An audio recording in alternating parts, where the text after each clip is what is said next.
গরিবই খুবই কষ্টের একটি জীবন। একটি গরিব মানুষ নিজেকে অনেক বেশি অসহায় মনে করে।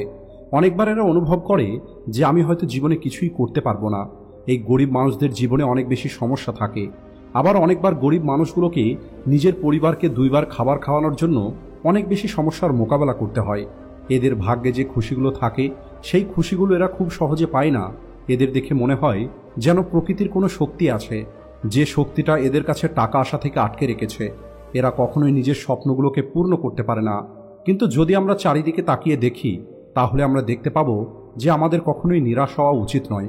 আমাদের সবসময় এই বিশ্বাসটা রাখা উচিত যে আমাদের সঙ্গে ভালোই হবে। আর কি হবে যদি আপনি এটা জানতে পারেন যে আপনি এতদিন পর্যন্ত টাকা সম্পর্কে, সফলতা সম্পর্কে যাই কিছু শুনেছেন সেই সব কিছু পাবার একটি নিয়ম আছে, আর আপনি ওই নিয়ম সম্পর্কে জানেন না। তাহলে আপনি যত চেষ্টাই করেন, যত ধৈর্যই রাখেন, সবশেষে আপনি সেই গরিবই থেকে যাবেন। যদি আপনি কোনো একটি খেলা খেলতে চান তাহলে ওই খেলার নিয়ম জানাটা খুবই গুরুত্বপূর্ণ। কারণ একটি খেলার নিয়মগুলো জানার পরেই আপনি এটা বুঝতে পারবেন যে কিভাবে ওই নিয়মগুলোকে নিজের পক্ষে ব্যবহার করতে হবে। আর আজকের এই ভিডিওতে আমি আপনাদের ধনী হবার তেমনই কিছু নিয়মকে একটি ছোট্ট গল্পের সাহায্যে বলবো। তো চলুন শুরু করা যাক। অনেক পুরনো দিনের কথা। একটি ছোট্ট গ্রামে রবি নামের একটি ছেলে ছিল। ওই ছেলেটি নিজের গরিবি নিয়ে অনেক বেশি হতাশার মধ্যে ছিল। রবির জীবনে অনেক বেশি সমস্যা ছিল, কারণ সে একটি গরিব পরিবারের ছেলে। তার কাছে অর্থের অনেক অভাব ছিল, যা তাকে সবসময় চিন্তার মধ্যে রাখত। রবি একটি ছোট্ট দোকানে কাজ করত, কিন্তু সেখান থেকে যে টাকা সে রোজগার করত সেই টাকা দিয়ে সে তার পরিবারের ঠিক করে খাবারও জোগাড় করতে পারত না। আর একদিন হতাশ হয়ে রবি একটি গাছের নিচে বসে কান্না করছিল। আর রাস্তায় সে তার একটি পুরনো বন্ধুকে দেখতে পায়। ওই বন্ধুর সঙ্গে দেখা হবার পরে রবি খুশি হয়ে যায়, কারণ সে তার বন্ধুর সঙ্গে অনেকদিন পরে দেখা করছে। রবির বন্ধু তাকে জিজ্ঞেস করে, তুমি কোথায় যাচ্ছ? আজকাল তুমি কি কাজ করছো? এটা শুনে রবি হতাশ মনে নিজের সমস্ত কষ্টের কথা নিজের বন্ধুকে বলে, যে কিভাবে সে এই গরিবি নিয়ে সমস্যার মধ্যে আছে, আর সে তার পরিবারের প্রয়োজনটাও পূর্ণ করতে পারছে না। তার পরিবারের জন্য খাবার জোগাড় করাটাও তার কাছে অনেক কঠিন হয়ে যাচ্ছে। এরপরে রবির বন্ধু বলে, চিন্তা করো না, পাশের গ্রামেই অনেক জ্ঞানী একটি গুরুজি এসেছেন। ওই গুরুজি তোমাকে অবশ্যই সাহায্য করবেন। তোমার একবার ওই গুরুজির কাছে অবশ্যই যাওয়া দরকার। নিজের বন্ধুর কথা শুনে রবি পাশের গ্রামে ওই গুরুজির কাছে পৌঁছে যায়, আর গুরুজিকে বলে, গুরুজি, এই পৃথিবীতে কিছু মানুষ এত বেশি সফল যে তারা কোটি কোটি টাকা রোজগার করছে। অন্যদিকে কিছু মানুষ এমন আছে যারা এই গরিবের কারণে দুবার ঠিক করে খাবার পর্যন্ত খেতে পারছে না। এমনটা কেন হয়? উপরওয়ালা কেন কাউকে অনেক বেশি টাকা দিয়ে দিচ্ছে, আবার কাউকে কেন ক্ষুধার্ত রেখে দিচ্ছে? উপরওয়ালা কেন মানুষের মধ্যে পার্থক্য করছে? এরপরে গুরুজি বলেন, তুমি একদম ঠিক বলেছ। উপরওয়ালা আমাদের সবার, কিন্তু আমরাও তো ওই উপরওয়ালার তৈরি করাই মানুষ। তাহলে আমাদেরও তো সবার একই রকমের হওয়া উচিত। কিন্তু আমরা তো সবাই এক রকমের নই। আমরা একে অপরের সঙ্গে লড়াই করি, ঝগড়া করি। তাহলে উপরওয়ালা কেন আমাদের সবাইকে একই রকমের তৈরি করবে? আচ্ছা, তুমি আমাকে একটা কথা বলো। মনে করো তোমার দুটো সন্তান আছে। একটি সন্তান অনেক বেশি বুদ্ধিমান এবং অপর সন্তানটি তোমার কথা শোনে না। সে নেশা করে, টাকা নষ্ট করে। আর একদিন তোমার ওই দুটো সন্তান তোমার কাছে আসলো, তোমার কাছে থেকে কিছু টাকা চাইতে। তাহলে তুমি কাকে টাকাটা দেবে? অবশ্যই তুমি তোমার ওই ছেলেটাকেই দেবে, যে টাকার গুরুত্বটা বোঝে, সেটাকে কিভাবে খরচ করতে হবে সেটা জানে, অথবা ওই টাকা দিয়ে অতিরিক্ত টাকা কিভাবে রোজগার করতে হবে সে সেটা জানে। তুমি তোমার ওই ছেলেকে কখনোই টাকাটা দেবে না যে টাকা কেবলমাত্র নষ্ট করে, নেশা করে, টাকার গুরুত্বটা বোঝে না। উপরওয়ালাও ঠিক এমনটাই করে। আমি এটা বলছি না যে তুমি নেশা করো বা তুমি টাকা নষ্ট করো বা তুমি ভুল, বরং আমি বলতে চাইছি তুমি এটা জানো না টাকাকে কিভাবে ম্যানেজ করতে হয়। আর যে সমস্ত ধনী মানুষগুলো আছে তারা টাকা ম্যানেজ করতে জানে। তাদের কিছু ভালো অভ্যেস থাকে, তাদের জীবনের কিছু নিয়ম থাকে, যা একটি ধনী মানুষকে আরও বেশি ধনী তৈরি করে, আর গরিবদের আরও বেশি গরিব তৈরি করে। আর যদি কোনো একটি মানুষ এই নিয়মগুলোকে পালন করে তাহলে সেই মানুষটাও খুব দ্রুত ধনী হতে পারবে। এরপরে রবি বলে যে, গুরুজি, দয়া করে আপনি আমাকে বলুন ওই অভ্যেসগুলো কি কি, যে অভ্যেসগুলো পালন করলে আমিও ধনী হতে পারবো। এরপরে গুরুজি বলেন, ঠিক আছে, আজ আমি তোমাকে ওই নিয়মগুলোর মধ্যে থেকে 8টি নিয়ম সম্পর্কে বলবো, যে নিয়মগুলো পালন করলে তুমিও সফল মানুষ হতে পারবে আর একটি সুন্দর জীবন অর্জন করতে পারবে। প্রথম নিয়ম হলো কখনো হার না মেনে নেবার অভ্যেস। কারণ কখনো হার না মেনে নেবার অভ্যেসটাই একদিন তোমাকে সফল তৈরি করবে। আর সফল মানুষগুলো কখনোই হার মেনে নেয় না। তাই যদি আপনাকেও সফল হতে হয় তাহলে সবার আগে আপনাকে আপনার কমফোর্ট জোন থেকে বাইরে বেরিয়ে আসতে হবে। আপনার কাজটা যত কঠিনই হোক না কেন, আপনাকে প্রত্যেকটি কঠিন পরিস্থিতির মোকাবেলা করে নিজের কাজটাকে পূর্ণ করতে হবে। যার মধ্যে নিজের স্বপ্নটাকে পূর্ণ করার জেদ থাকে সে সমস্ত সমস্যার মোকাবেলা করতে পারে। আর এই কারণেই সফল হবার প্রথম নিয়মই হলো এটা যে আপনাকে কখনোই হার মেনে নিলে হবে না।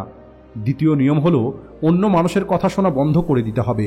বেশিরভাগ মানুষ নিজের কাজ করাটা এই কারণেই ছেড়ে দেয় কারণ এরা অন্য মানুষের কথা বেশি শোনে। এরা এটা বুঝতে পারে না মানুষের কাজই হলো এটা, যারা সামনের দিকে এগিয়ে যাচ্ছে তাদেরকে পিছনের দিকে টেনে ধরা আর তাদেরকে নিচে নামিয়ে নিয়ে আসা। তাই যদি আপনি কোনো কাজ করছেন যার সম্পর্কে মানুষ আপনাকে বলছে আপনার দ্বারা এই কাজটা হবে না, তাহলে আপনি ওই মানুষগুলোকে কোনো উত্তর দেবেন না, বরং ওই মানুষগুলোকে তাদের জবাবটা আপনার কাজের মাধ্যমে দেবেন। ওই কাজটাকে আপনি পূর্ণ করে দেখাবেন, যার পরে ওই মানুষগুলো তাদের জবাবটা অটোমেটিক পেয়ে যাবে।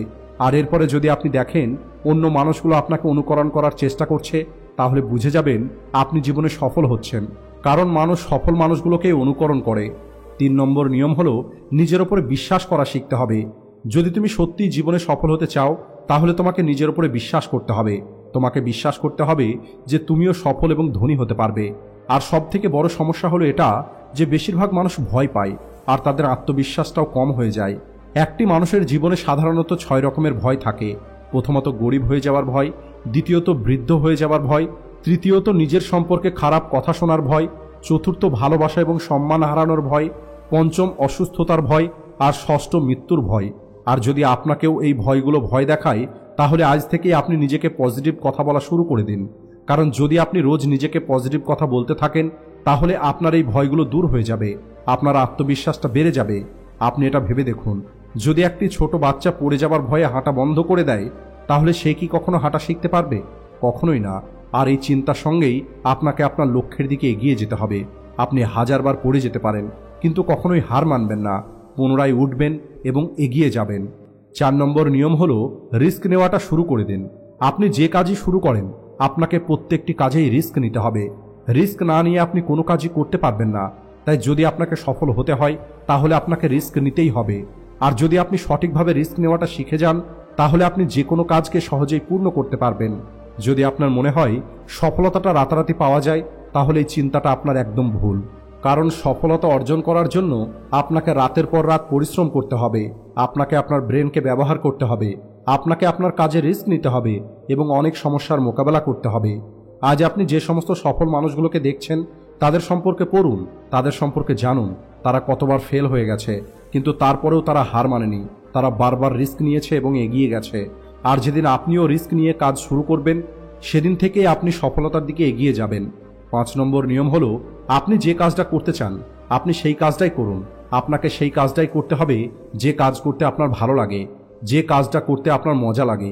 কোনো একটি মানুষের কথা শুনে বা অন্য কারোর দেখে আপনি কোনো কাজ শুরু করবেন না, বরং আপনি তাকে বলে দিন যে আমি এই কাজটা করতে চাই না।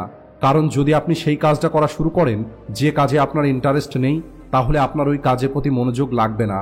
আর এই কারণেই প্রত্যেকটি মানুষের সেই কাজটাই করা উচিত যে কাজটা করতে তার ভালো লাগে। অন্যদিকে যদি আপনি সেই কাজ করেন যে কাজে আপনার বিন্দু পরিমাণ ইন্টারেস্ট নেই তাহলে কিছু সময় পর আপনি নিরাশ হয়ে যাবেন আর আপনি ওই কাজটা করাই ছেড়ে দেবেন আর আপনি জীবনে কখনোই সফল হতে পারবেন না। 6 নম্বর নিয়ম, আপনি আপনার জন্য একটি বড় লক্ষ্যকে বেছে নিন। বেশিরভাগ মানুষকে যখন এটা জিজ্ঞেস করা হয় তোমার জীবনের লক্ষ্যটা কি, তখন অনেক মানুষ এটা বলে যে এখনো পর্যন্ত আমি তেমন কিছু চিন্তা করিনি। আর যদি আপনার উত্তরটাও ঠিক এটাই হয় তাহলে আজই আপনার এই উত্তরটাকে পরিবর্তন করে ফেলুন। আজই আপনি বসে গভীরভাবে চিন্তা করুন আর আপনি আপনার জীবনের জন্য একটি লক্ষ্য তৈরি করুন। আর নিজের লক্ষ্যটা অর্জন করার জন্য 3টে কাজ করুন। প্রথমত নিজের লক্ষ্যটাকে কাগজের মধ্যে লিখে ফেলুন, কেবলমাত্র সেটাকে মনের মধ্যে রাখবেন না। দ্বিতীয়ত নিজের লক্ষ্যটাকে অর্জন করার জন্য আপনি কি কি করতে পারবেন সেটা লিখে ফেলুন। আপনি কি ঘুমানোটা কম করতে পারবেন? আপনি কি অতিরিক্ত পরিশ্রম করতে পারবেন? আপনি কি বন্ধুদের সঙ্গে গল্প করাটা ছেড়ে দিতে পারবেন? আপনি কি আপনার লক্ষ্যের সম্পর্কে বই পড়তে পারবেন? তৃতীয়ত প্রতিদিন অন্তত 3 বার আপনি আপনার লক্ষ্যটাকে পড়ুন। এর ফলে আপনার ব্রেনে এই কথাটা ভালোভাবে বসে যাবে যে আপনি আপনার জীবনের কাছে থেকে কি পেতে চান। আর এরপরে আপনার ব্রেন ঠিক সেই লক্ষ্যটা অর্জন করার দিকেই কাজ করা শুরু করে দেবে। আর আপনার লক্ষ্যটা অর্জন করার নতুন নতুন রাস্তাও আপনি দেখতে পাবেন যেদিকে কাজ করে আপনি আপনার লক্ষ্যটা অর্জন করতে পারবেন। 7 নম্বর নিয়ম হলো নিজের ভুল থেকে শিখুন। সফল মানুষগুলো সবসময় নিজের ভুল থেকে কিছু না কিছু শেখে। আপনি কোনো মহামানব নয় যে আপনার দ্বারা কোনো ভুল হবে না। আপনার সঙ্গে ভুল হতে পারে, এই পৃথিবীতে প্রতিটা মানুষের দ্বারাই ভুল হয়।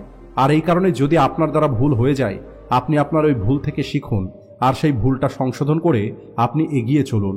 যে মানুষ তার জীবনে ভুল করে সেই মানুষ তার ভুল থেকে অনেক কিছু শিখতে পারে, আর সেই ভুলগুলো সে পরবর্তীতে আর করে না। যদি আপনি কোনো একটি কাজ করছেন আর আপনার দ্বারা কোনো ভুল হয়ে গেছে, তাহলে হতাশ হবেন না। মনে রাখবেন, ভুল কেবল সেই করে যে নতুন কিছু করার সাহস করে। 8 নম্বর নিয়ম হলো মানুষকে সাহায্য করুন। অন্য মানুষদেরকে সাহায্য করলে আমাদের ব্রেন নিজেকে ধনী মনে করে, আর আমাদের ব্রেন তখন আমাদেরকে ধনী হওয়ার দিকেই নিয়ে যায়, আর আমাদের চিন্তাটাও ঠিক তেমনই তৈরি করে দেয়। আর ওই কথাটা তো আমরা সবাই জানি, যেমন আমাদের চিন্তা হবে আমরাও ঠিক তেমনই হয়ে যাব। তাই আজ থেকে আপনাকে মানুষদের সাহায্য করা শুরু করতে হবে, আর ধনী হবার জন্য অন্য মানুষের দোয়া নেওয়া শুরু করে দিন। এই সমস্ত কথাগুলো বলে গুরুজি চুপ করেন আর রবিকে বলেন, এখন তুমি যেতে পারো, আর এই 8টি নিয়মকে তুমি তোমার জীবনে পালন করো। আর এরপরে 6 মাস পরে তুমি আমার সঙ্গে দেখা করবে, আর তুমি এসে আমাকে বলবে তোমার জীবনে কি কি পরিবর্তন এসেছে। এরপরে রবি গুরুজিকে ধন্যবাদ দেয় আর আশ্রম থেকে চলে যায়। আজকের ভিডিওটি এই পর্যন্তই। ভিডিও ভালো লাগলে ভিডিওটিকে লাইক ও শেয়ার করতে ভুলবেন না। Thanks for watching.